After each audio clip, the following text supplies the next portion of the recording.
You know where you are!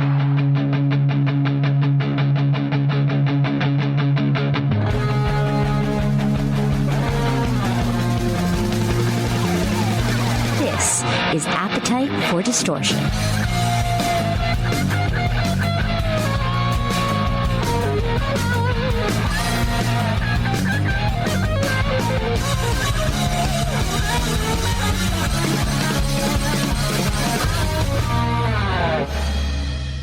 Welcome to the podcast, Appetite for Distortion, episode number 453. My name is Brando. Welcome to the podcast, Mr. Chris Slade. How are you, sir? I'm good, thank you. I'm very good. I'm sorry. Oh, well, I can't see me seeing you, but never mind. You've got it, apparently. So that's great. So what Chris is I'm good. yeah, I'm glad to hear that. And we're going to get into the Chris Slade timeline and how you're doing and everything. But to kind of lift the curtain a little bit, Chris and I were troubleshooting, right, which often happens, especially nowadays since so many interviews. I mean, remember, Chris, when interviews just to be over the phone or at a radio station, but now it's all this technology added to it and Zoom. Yeah, So right. just making sure Yeah. things work. So I can see you, Chris, if you want to watch this on YouTube. My new it's all via my new podcast, my new website, afdpod.com, and or if iHeartRadio for the audio. There's a million ways to listen to it, watch it, but I get to see you, which is nice. Do you mind? Okay, It right. looks like I'm you're not so sure about that. but it looks like I'm not sure if you're not outside per se, but you're looking outside. Do you mind if I ask where you're zooming in from, unless it's a secret location? No, it's not secret. It's my office in UK. Look, see, this is an amazing. 'Cause I literally, Chris, came back Yeah. from my very first trip to the UK just a few hours ago, last night. Really? Yeah, I'm currently wearing my Hard Rock London Cafe shirt. Yeah. Went there, the Yeah. original Hard Rock. Yeah, So, been there. Yep. so yeah, I actually went because there's two there. I went to the wrong one first, and I say wrong because I was looking for specific uh memorabilia, Guns N' Roses memorabilia. That's another story for if it comes up later. So yeah, my wife and my now 1-year-old son, we celebrated his first birthday going across Abbey Road. Have you ever been there? Oh, wow. Right. Have you Cool. been have you ever been to Abbey Road? Yes, I've been there a few times and recorded there and done various things there over the years, over the decades. Yes. See, and even a better segue. So yeah, I was there with my wife and my son, who are currently taking a nap. I just woke up from a nap. Obviously, we were talking about also beforehand about where in the world you are and time zones and everything. So I don't know where in the world I am. It's leaving. Oh, I that's think terrible jet lag, especially on the West Coast. It's just so oh, bad. that I can't even imagine, because we were in London and we went to Brighton. But it's weird to be like, okay, we took an 8 o'clock flight and then we're kind of going back in time since we're going east. And even though it should be like 4 in the morning in London or in England, it was like 10 o'clock here. Like, it was just I so. know. I'm just glad to be here with you. I've done it many times. So let me ask, that's actually a great segue into, which I think is a great band name. So this is all via Brave Words that they've announced your band, the Chris Slade Timeline. As we're talking Yep. about timelines. I love that name.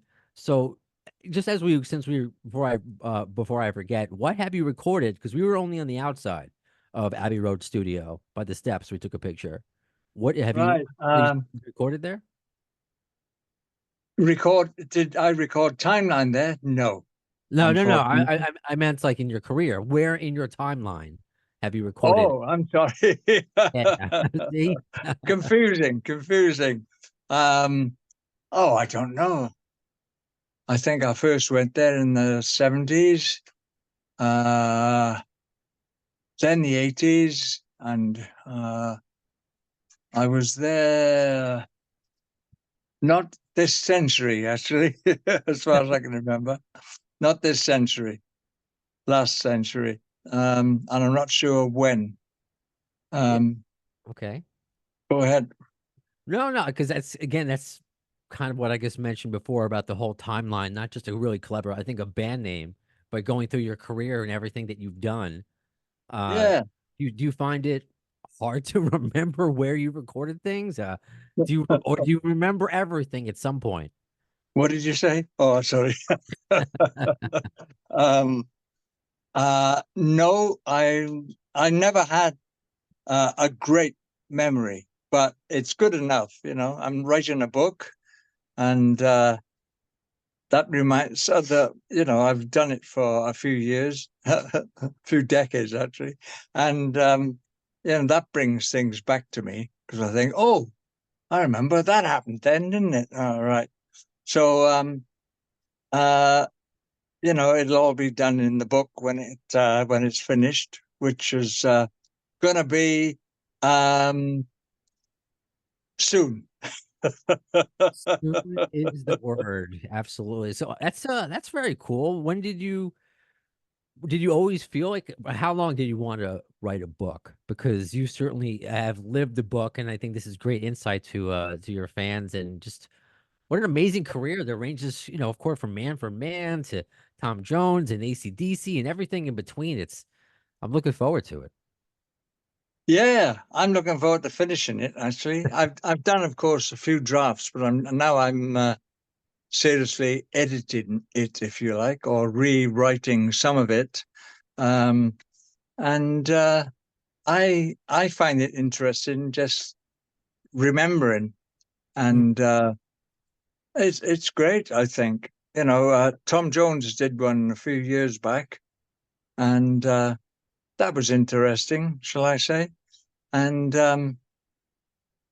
I find it I find it cathartic in a way that I've said, oh, that guy didn't pay me enough or something like that.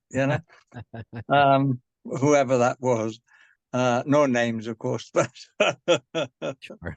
but yes, it's really good, and I think to document things like that, um, people are interested, and if you can keep it interesting, not at 10:45. I walked to the coffee shop and I didn't have coffee; I had tea instead.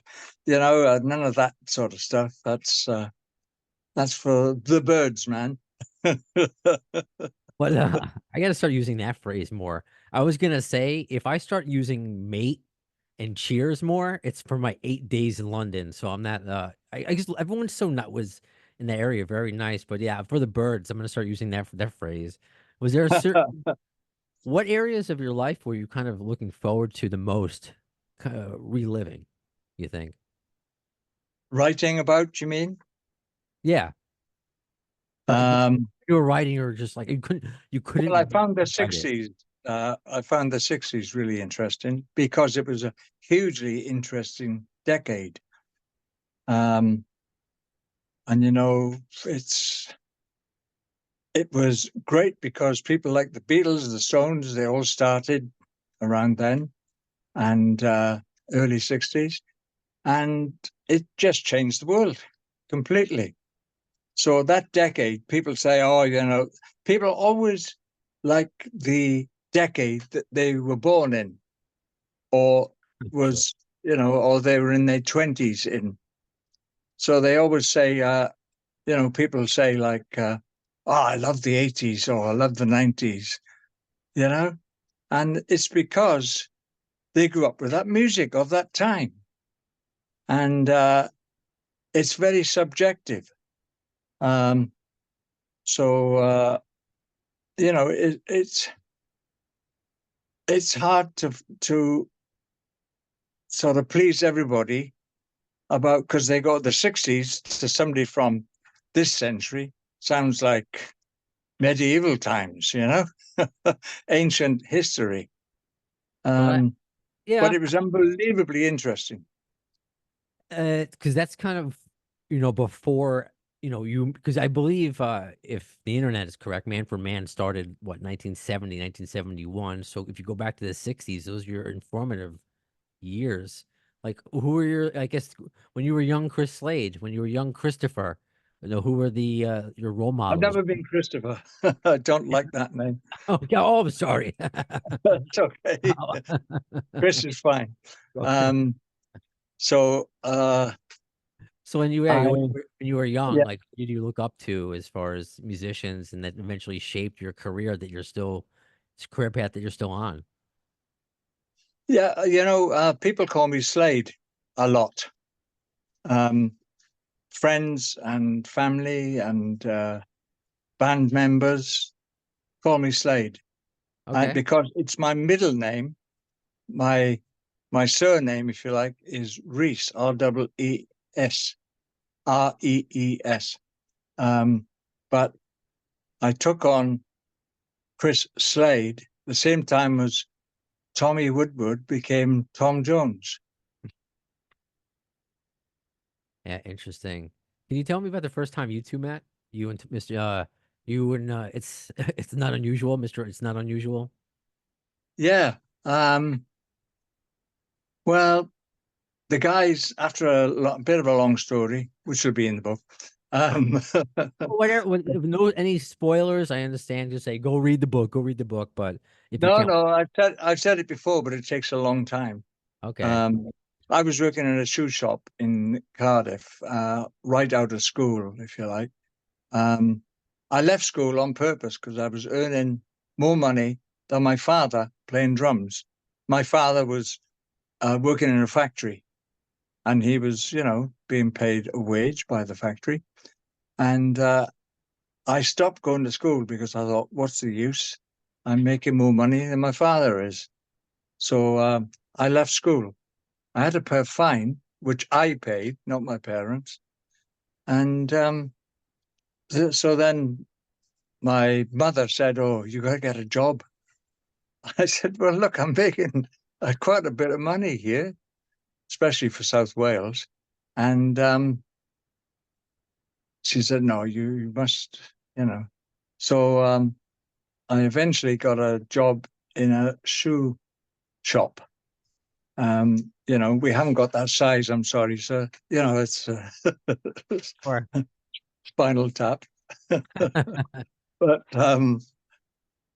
uh, they're working so on the it. guitarist, the guitarist of the band came in to buy some shoes, and of Tom's band, they called the Senators in those days.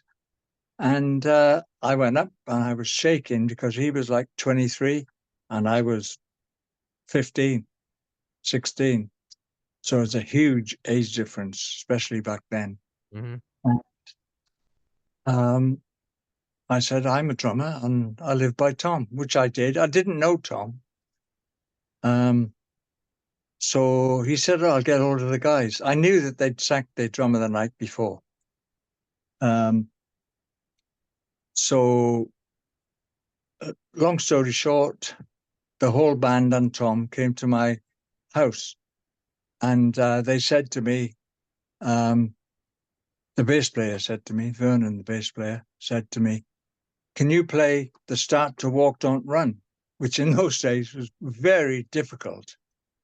And I rattled it off and they went, okay, let's go to the pub and rehearse. Just you are a natural. You are a natural. I love that. And just you weren't you. It's cool that you were intimidated at that age, but at the same time, your skill shined through. That you were able to perform, and I'm sure that kind of was the path for the rest of your career and why you've worked with so many great artists. Do you remain great friends with Thank Tom? you. You're welcome. Do you remain great friends with Tom until this day? Tom, like I know him. Do you? Not not great friends. No, we meet occasionally, um, just by crossing paths when we're on gigs and stuff. Sometimes, very very rarely actually. Last time I saw him, I was in LA, and we met at a party actually, and that was the last time, a few years back. But no, we don't keep in touch, and Tom's not a great writer, so there's no emails back and forth, so to speak. And I Got tend to um, not reminisce too much about stuff, you know. Okay. If I play on an album, and this has been the same right through my career, if I play an album, once it's finished, I never play it again. Hardly ever. Hardly ever. That's interesting. So that's actually where my thought was, which is why we're here today with the Chris Slade timeline. Now you're going back and revisiting, and I'm reading when you go on out on tour, and I want to talk about your band as well. When you go out on tour, you're going to be playing hits from Tom Jones and Manfred Mann's Earth Band and AC/DC. How does that feel to kind of, well, you have to reminisce every night in a way, or am I wrong about that? Yes, that's true. And I talk between songs also. So I hope the audience find the talk interesting. I think they do. Those have said, "Look, just shut up and play, will you?" Not No, not even my band, So and we've been Timeline for like 10 years. We formed the band 10 years ago. So we've been working in Europe and Britain for those 10 years. So I'm very pleased about that. And now I thought it was time. We've been recording all the way through, covers mainly, although there is the occasional original song. But so we've got a lot of covers in the can. But last year, or was it 23? I started to put my ideas together in the studio. And so that's just what I did. And that's why this album has come about. So so now a lot of them I wrote along with a lot of help from Mike, the keyboard player in the band, who helped me because I can't play an instrument at all. well, drum. Yes, they're not really music. They're not really a musical instrument, are they? They're drums. You just hit things, don't you? Fair enough. Fair enough. You move your arms, and you're lucky you'll hit something. Actually, yeah, we have to set it up. Somebody bought my son like a baby drum kit. I'm like, oh God, I don't know if this is good or bad. Good luck with that. Thank He's 1 year old. Yeah, one. Oh, it's a great time to start, but can you put up with this? It's that. I always say that what a budding drummer needs is good neighbors. I know, right? And, Yeah. my neighbor complex. in beginning, I used to practice when I came home from school for years, actually, a couple of years, and well, more than that. And we were an attached house, in a row of houses, what we call a semi here, semi-detached. Mm-hmm. And sorry, it wasn't semi-detached. Yes, it was semi-detached. I'm sorry. And never once did the neighbors complain. Never once. So I'm very pleased, and I'd like to thank them. But of course, they're no longer with us, I'm pretty sure. Could you imagine? They were my age back then. My age now back then. Yeah, if you didn't have supportive neighbors, you might not have ever been, So No, that's true. That's why I say that, because because of that, since then I've never played at home. I've never had a drum kit at home. That would have been a luxury. So I'm very jealous of these people. I was from 16, I'd been a professional player. And when I see these great players, like Vinnie Colaiuta and Simon Phillips, people like that, they had years and years to practice, whereas I was earning my living playing drums. So, but people like Vinnie Colaiuta, say, went to college for drums, went to college and taught by some of the best teachers ever, you know? And that to me is a huge luxury. I wish I had. And I get bored very easily. So just practicing on my own, it's so boring, man. It's just terrible. And some people can do it and some people can't. But I was out there earning my living. So that's my excuse. People say, you've been playing all this time and that's how good you are. Yeah, oh well, never mind. I think after 60 years, you're pretty good. What what motivates you? I mean, it's inspiring. What motivates you to, like you said, you were coming up with ideas for this Chris Slade Timeline album and going out on the road, which is, look, I'm tired I need a vacation from my vacation. It's but you're going out on the road and performing still after all these years. What's the main motivator? I hope it's not just not to be bored. I hope it's more than that. No, it's I just love traveling for one. Okay. Um, a friend of mine said, "Hey, you know what? They pay us to travel, man." Wow, yeah, it's true. So I get to see France and Germany. We were in Poland a few weeks ago, you know. Okay. It's incredibly interesting to meet different people from different countries. Um, and Europe's only as big as the States, maybe, but you know, uh, it's I so diverse. now I can finally say, not that I've only, I don't want to oversell it, my trip, because it wasn't like I went all over, Europe and the UK, but just the little parts that I've been to, you nailed it. Because yeah, I'm from New York, it's a melting pot, but to go to London, and we also went to Brighton and Hove, by the Yeah, water, yeah, yeah. for over the weekend.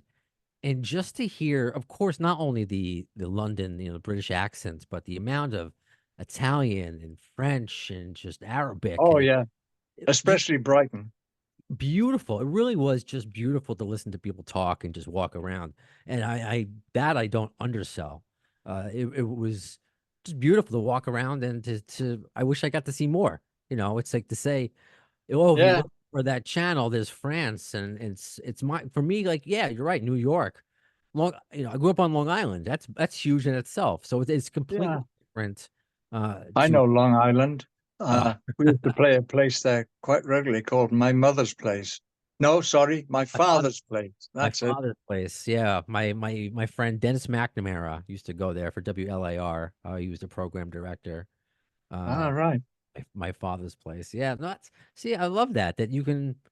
I didn't experience it, but to hear that you remember my father's place from Long Island, which is, where I'm from, where I grew up, that's pretty special. And and this is also, I'm all about the segues. This is what is great about this podcast, because I get listeners all from all over the world. I had plenty of listeners from the UK just following me on my trip and just saying welcome to my area, and people from Australia and people from South America and whatever. So they all submitted questions. A lot of people are excited to hear from you today. So if you wouldn't mind, let's kind of travel the world a little bit with listeners of mine and see what they can ask you, if that's all right. Yeah, of course. The first time I flew was actually to Australia. That was the first Um, time you flew. yeah, that was Oh, with Tom Jones, okay. and uh, it was a Boeing 707, way before 747s, and uh, it had jet engines, but it had to stop to refuel about a dozen times, and it went to places like Bahrain and places like that. You had to get off every time, and I I had terrible pain with takeoff and landing.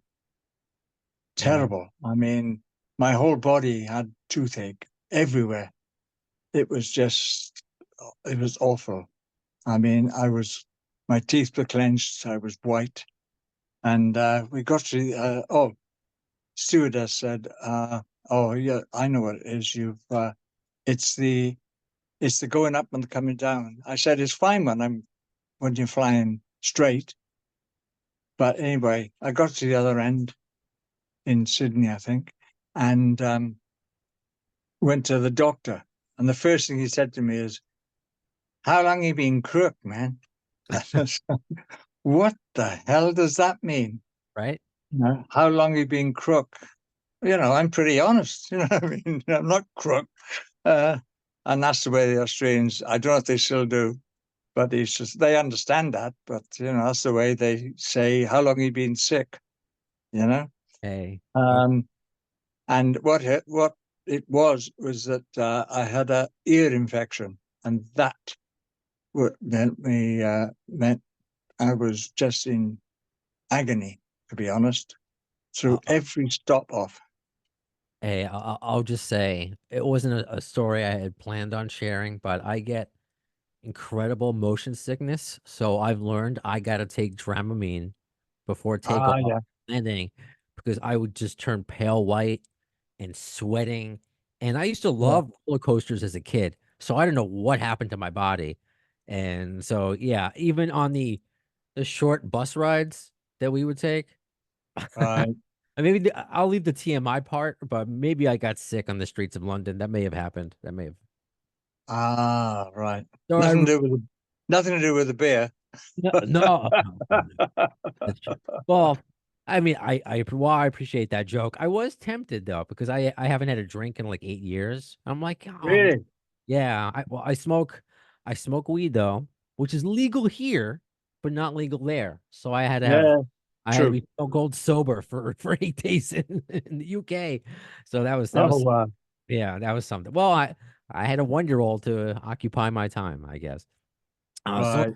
so let's get to some questions if you don't mind. So this is from Danny Bigelow. And by the way, when you guys submit questions, just write where you're from. I know where some of you are from or not. Just I'd like to display the wide array of where you guys are from. I know he's already spoke a little bit about Tom Jones.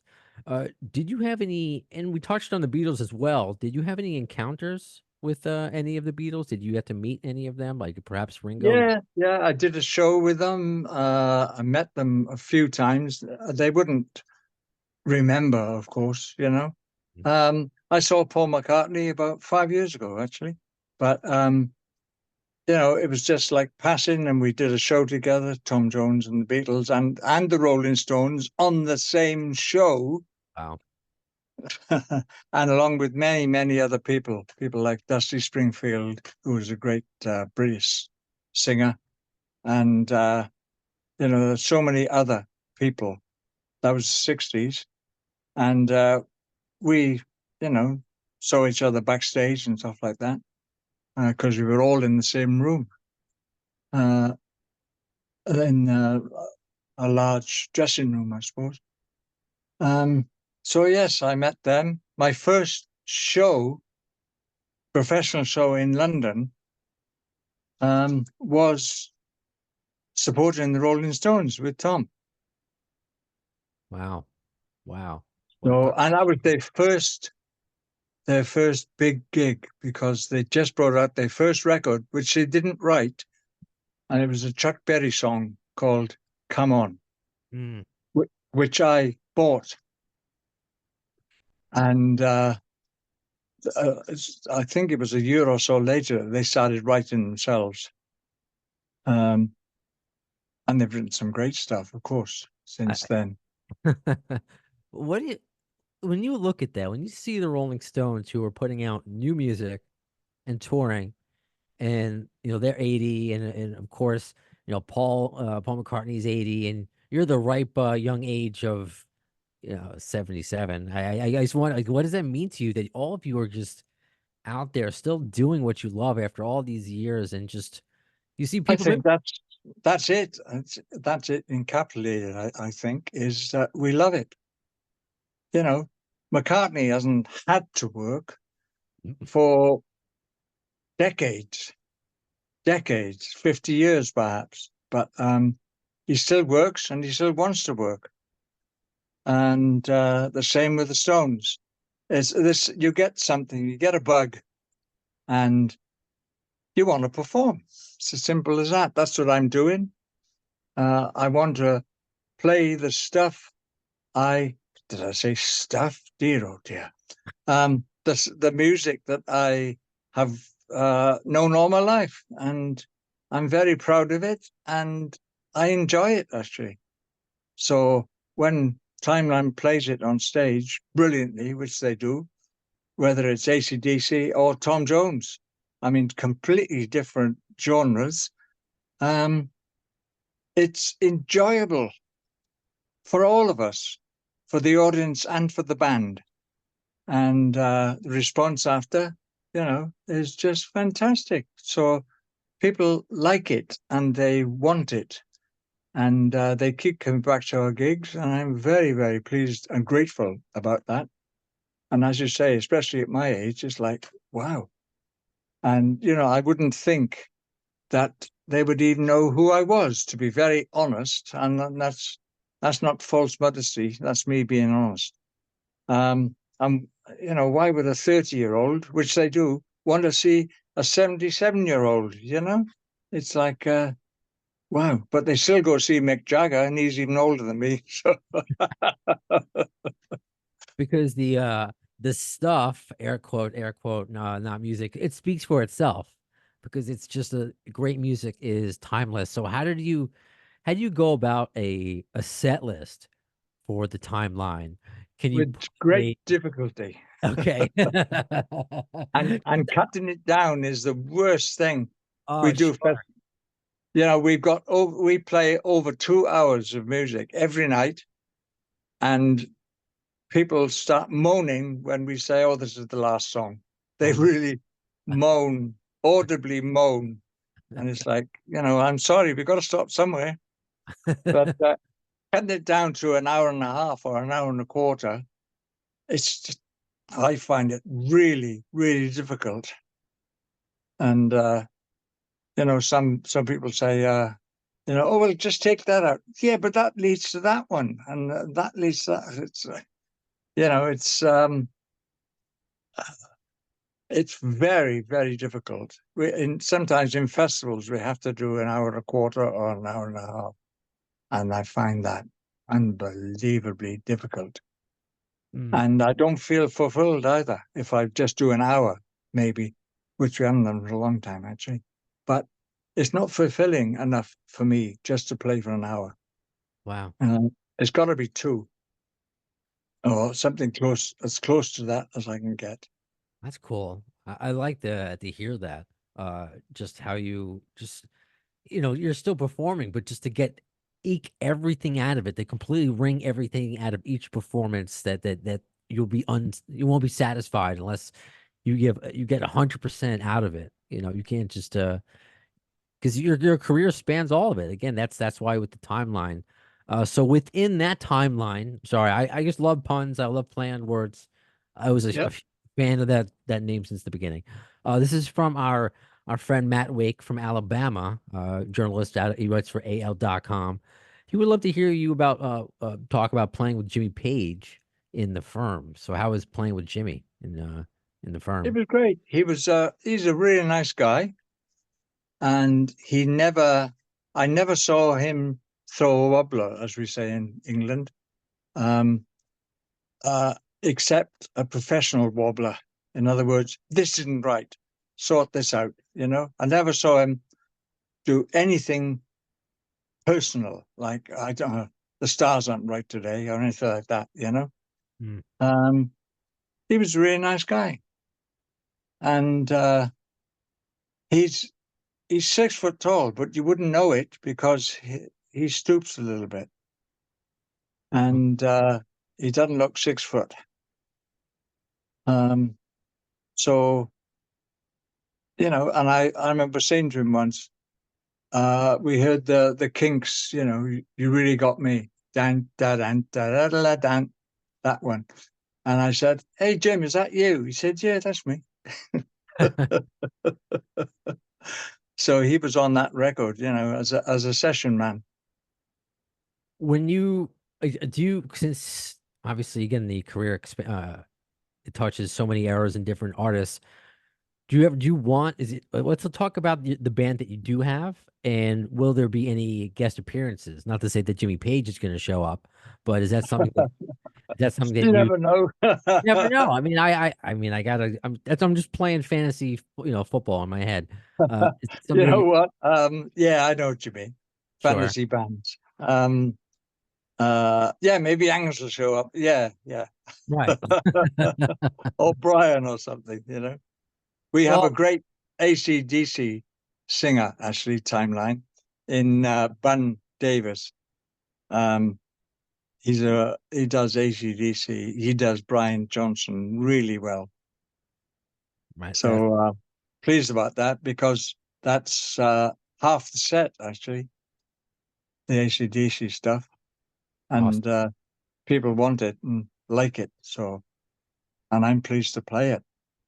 Which is why we're pleased to go see it. And because I mean, AC/DC music, especially the music that you played specifically on, is just timeless rock and roll.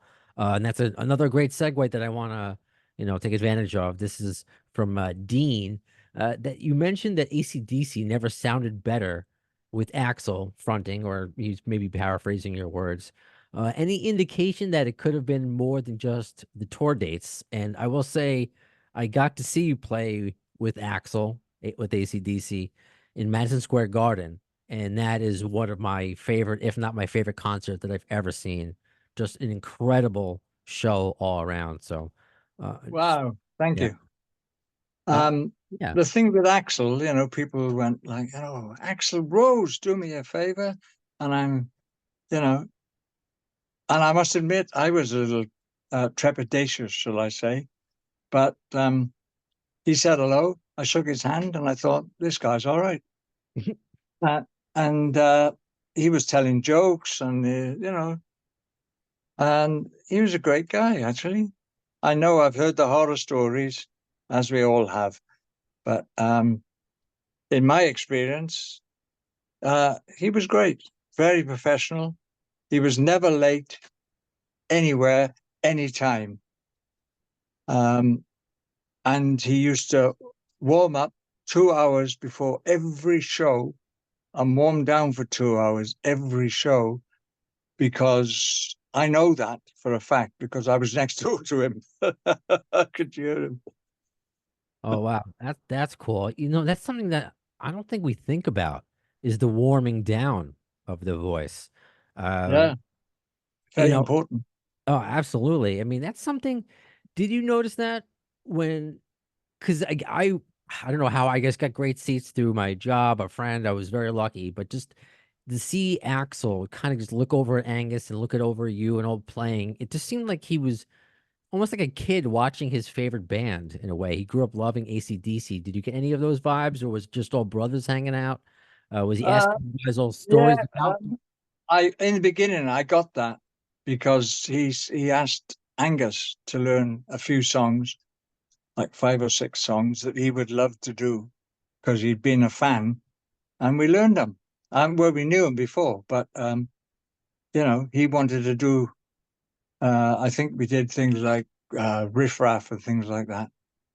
Um, I can't remember properly, to be very honest, but you know, it was great, and I didn't know he had that voice. Honestly, I'd only ever heard him in Guns N' Roses with that, you know, Guns N' Roses voice. It wasn't that at all. It was a full, just fantastic voice as far as I'm concerned, with full range.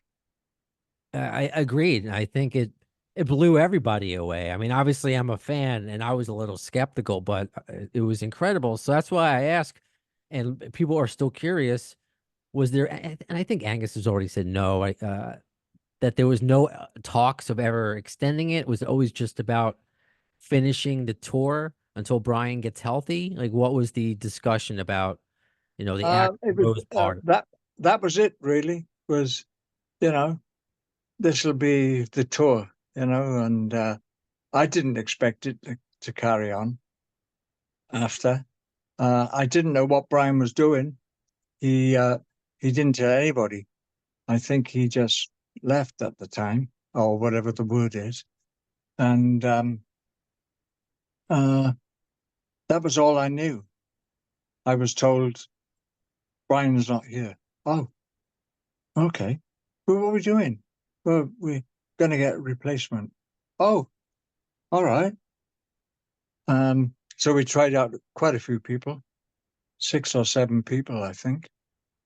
Some were unknowns, completely unknowns, and some weren't, but I'm not going to say who. Okay, fair enough. I'm glad you stopped me before I guess I asked.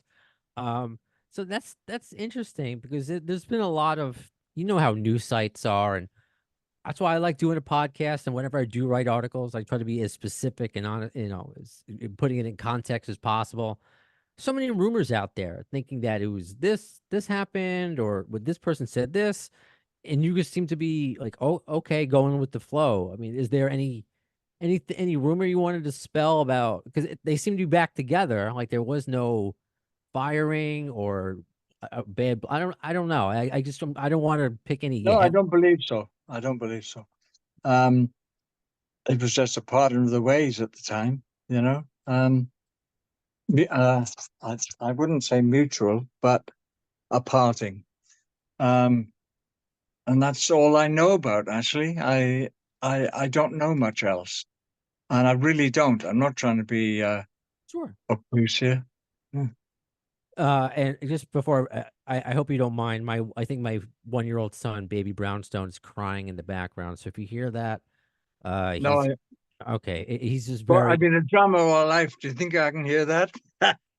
very true. He's just very upset. Speaking of drama and everything, so I just wanted to, I acknowledge things when they go on. So I just wanted to make sure. Do you keep your Do you need to stop to go see to him, or my is your wife? wife doing that? She's got it. we, Okay. we take shifts. I think because of the jet lag. Uh, he woke up at like 4 a.m. and I just got up with him watching Oh, news. So I that's didn't. got to be the worst. It's got to be the worst.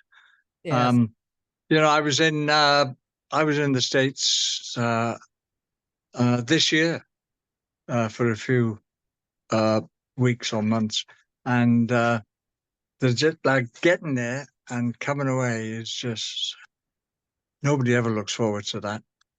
sure. So he's Um, just trying to figure out where in the world he is, but it's all right. It's he got his nap. and He'll. jet lag is depression also. You Oh, get depression. yeah. So great. My baby's depressed. That's what I need to hear. Thank you. Thank you, Chris. No, no, No, no worries. but that's what it is. As you said, where am I in the world? Where am I? Who am I? Because there comes a point there where you just don't know. You haven't got a clue what's going on, Well, here's a good way and you to. sleep at 2 o'clock in the afternoon, I know, and you sleep for 8 hours, and it's ridiculous. but I And mean, it takes at least a week to come round. it's the life we chose. It's just you're traveling the world. I work in radio, so I'm used to working all hours anyway. Now it's just a new Right. experience with a baby. But this is a good way to tie things kind of together a bit. Is with the go kind of go back to ACDC and what you knew, and I'm not like trying to pry or anything. It's that you're No, no, go ahead.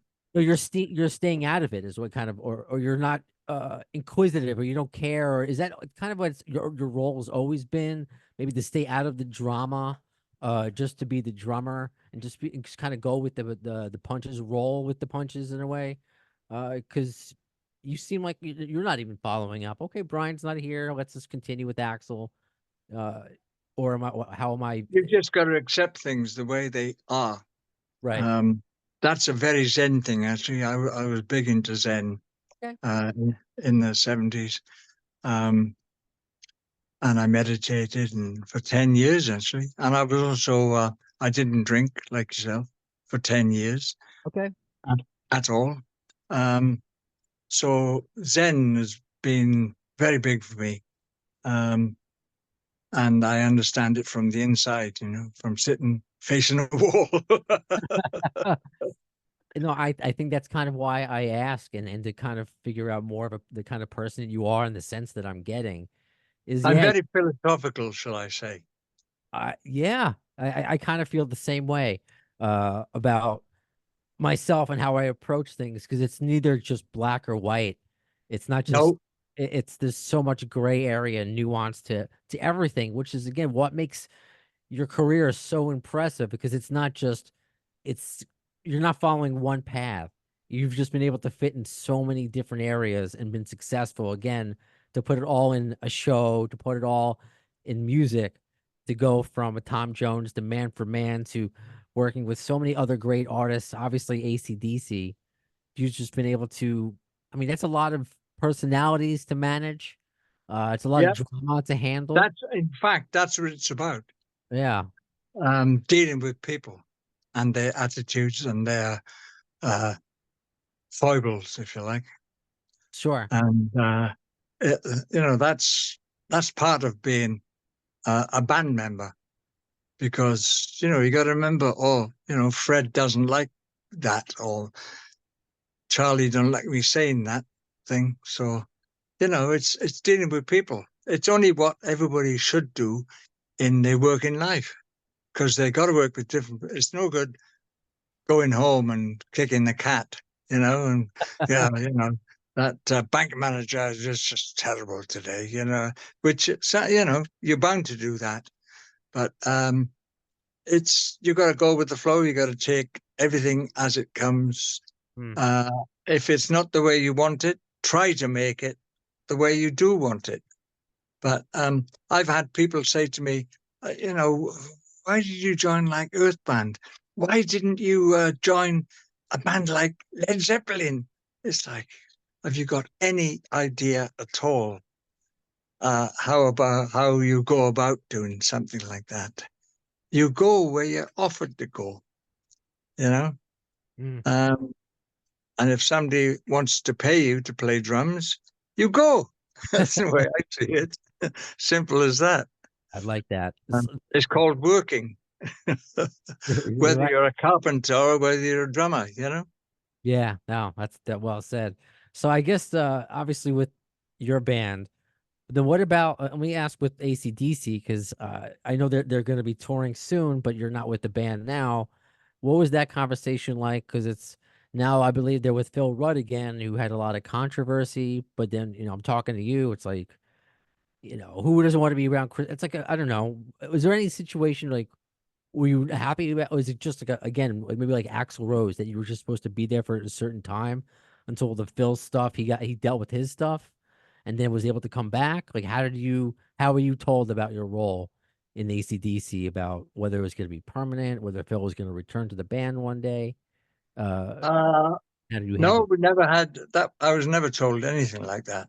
Um, it was like, this is your gig, do your gig. And that's my philosophy too. It's like, you don't go, oh, you're the third best drummer we've ever had, it? you know? It's like, oh, thanks, guys. uh, Nothing like that ever gets said by anybody to any a band member, of any band. Um, Fred was better drummer than you. It's like, Well, come on. that's a That's silly what thing to thought. fans uh, of all sorts of bands just think you have some sort of control over things, and you don't. It's like, why did you play drums? Why did you?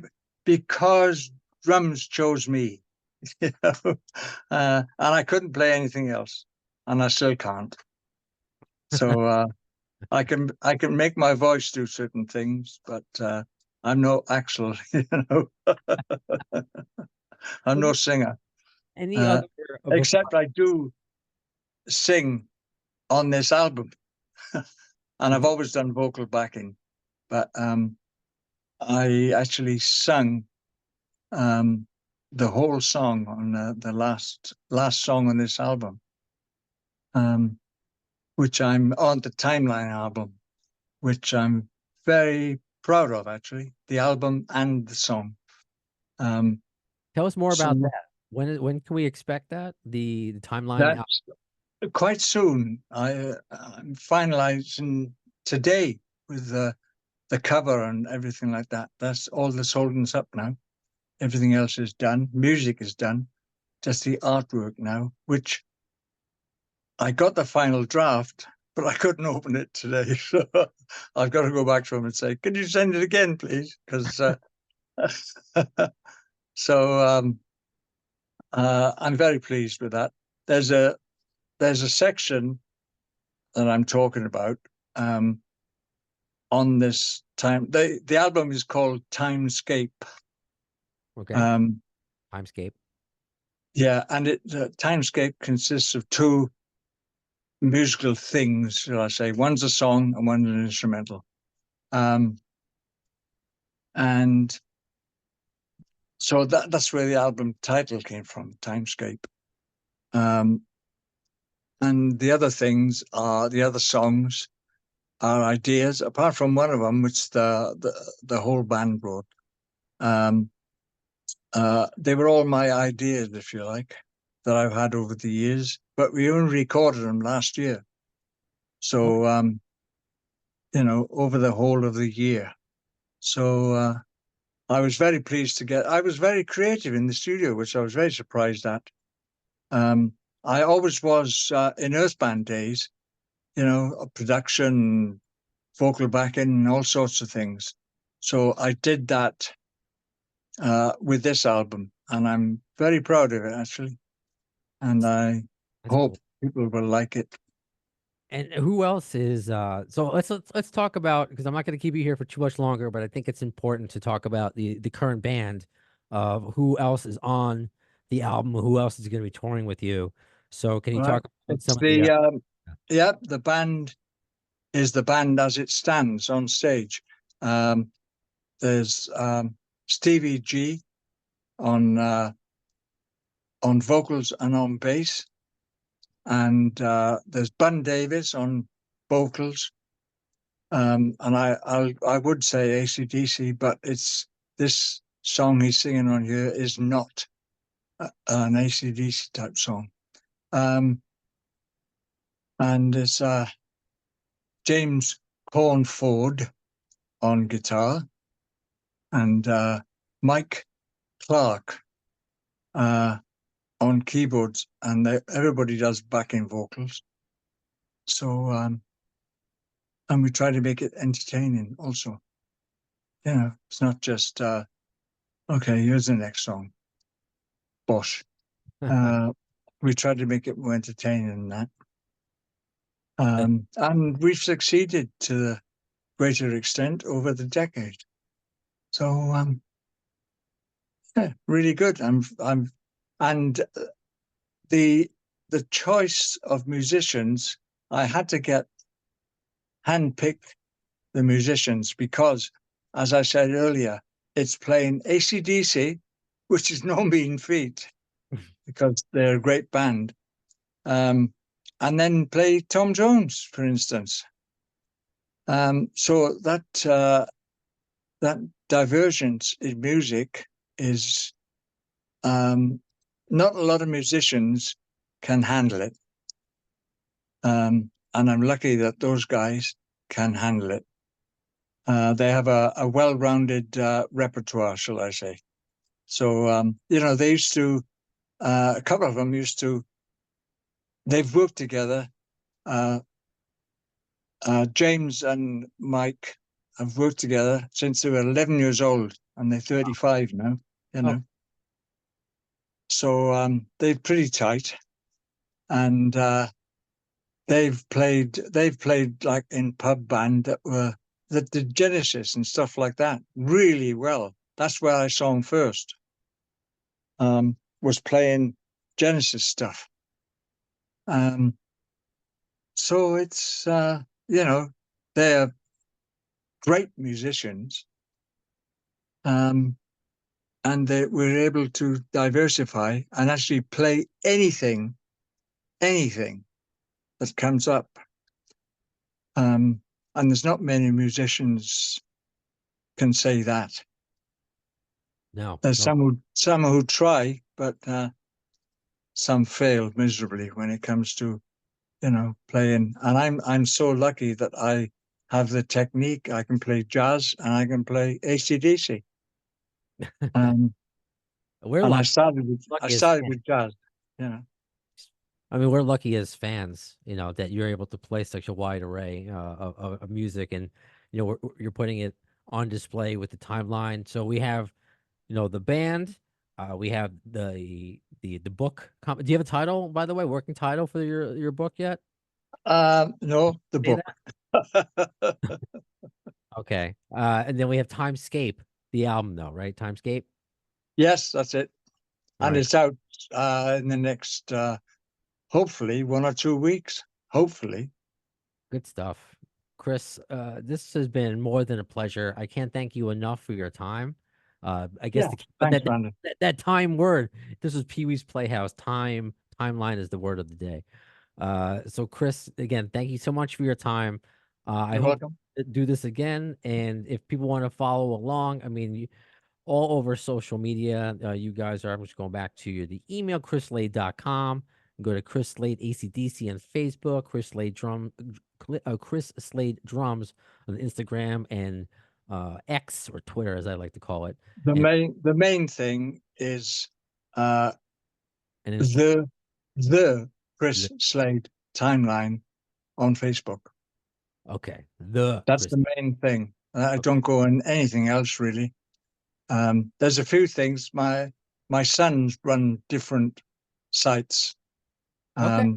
and it looks like I'm running it, but I'm not.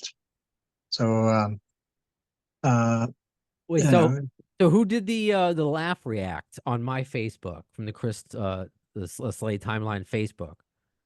Because I tagged that you were saying that you were coming on, and I saw that you liked my page, Appetite for Distortion, and then I posted a picture of Lars Ulrich and Slash, and Lars is looking at him lovingly, and I said, just find somebody that looks at you like Lars looks at Slash, and I saw the Chris Slade Timeline laughs at that. So was that one of your sons, I guess? um, I can't remember that, to be very honest. It's possible.